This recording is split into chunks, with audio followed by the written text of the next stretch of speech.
ఇసుక దోపిడీకి పాల్పడుతున్నారని ఆరోపణలు వస్తున్నాయి. అడ్డుకోవాల్సిన అధికారులు చూసి చూడనట్లుగా వ్యవహరిస్తున్నారని విమర్శలు వ్యక్తమవుతున్నాయి. వాగులోని ఇసుకను తరలించి ఒకచోట డంప్ చేస్తున్నారు. రాత్రి వేళల్లో దూర ప్రాంతాలకు తరలించి సొమ్ము చేసుకుంటున్నారని స్థానికులు అంటున్నారు. ఆసిఫాబాద్లోని పెద్ద వాగుతో పాటు తుంపల్లి గ్రామ పరిధిలోని వాగు నుంచి ట్రాక్టర్ల ద్వారా ఇసుకను తరలిస్తున్నారు. అక్రమంగా నిల్వ చేసి ఇందిరమ్మ ఇళ్ల నిర్మాణాల కోసం అమ్మేస్తున్నారని స్థానికులు చెబుతున్నారు. ట్రాక్టర్ ఇసుకకు 1200 రూపాయల నుంచి 1500 రూపాయలు వసూలు చేస్తున్నారని తెలిపారు. తుంపల్లిలో నిల్వ ఉంచినటువంటి ఇసుక డంప్ను అధికారులు సీజ్ చేశారు.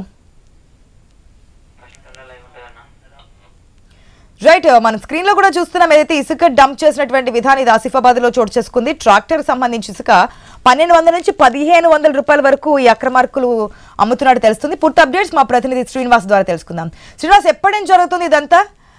ఇప్పటికైనా అధికారులు చర్యలు తీసుకున్నారు వీరిపైన? కొమరంభీం ఆసిఫాబాద్ జిల్లా వ్యాప్తంగా పెద్ద భాగంలోనైతే పూర్తిగా ఇసుక దందానైతే ఎదెత్తగా కొనసాగుతుంది. గత కొద్ది రోజుల నుంచి కూడా ఇటు స్థానిక గ్రామాల ప్రజలు అధికారులకు ఇసుక దందాపై ఇటు కంప్లైంట్ చేసినప్పుడు కూడా అధికారులు పూర్తిగా నిమ్మకు నీరెత్తనట్టుగా వ్యవహరిస్తున్నారంటూ కూడా గ్రామాల ప్రజలైతే ఆరోపణలు అయితే చేస్తున్న పరిస్థితులు అయితే ఉన్నాయి. నిత్యం వందలాది ట్రాక్టర్లు ఇటు పెద్ద వాగులో ఉన్నటువంటి వాగులో ఉన్న ఇసుకను ఉదయం వేళ ఒక ప్రాంతానికి తీసుకొని వెళ్ళి అక్కడి నుంచి రాత్రి వేళ ఇటు పెద్ద పెద్ద లారీలలో కూడా ఇటు ఆసిఫాబాద్ నుంచి అటు మహారాష్ట్రకి ఇటు హైదరాబాద్ లాంటి ప్రాంతాలకు కూడా తరలిస్తున్నారంటే అయితే ఆరోపణలు అయితే వ్యక్తమవుతున్న పరిస్థితులు అయితే ఉన్నాయి. గత కొద్ది రోజుల క్రితం కూడా భారీగా ఇసుక డంపునైతే ఇటు కొమరంభీం ఆసిఫాబాద్ జిల్లా ఇరిగేషన్ అధికారులు అయితే పట్టుకున్న సందర్భాలు అయితే ఉన్నాయి.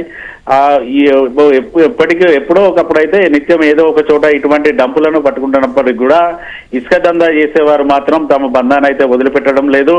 మరోవైపు ఇటు ఇందిరమ్మ ఇళ్ల లబ్ధిదారులకు ఫ్రీగా ఇసుక సరఫరా చేయాలనేసి నిబంధనలు ఉన్నప్పటికీ కూడా ఆ నిబంధనలు కూడా పూర్తి స్థాయిలో తుంగలో తొక్కుతున్నారనేసి ఆరోపణలు అయితే ఉన్నాయి.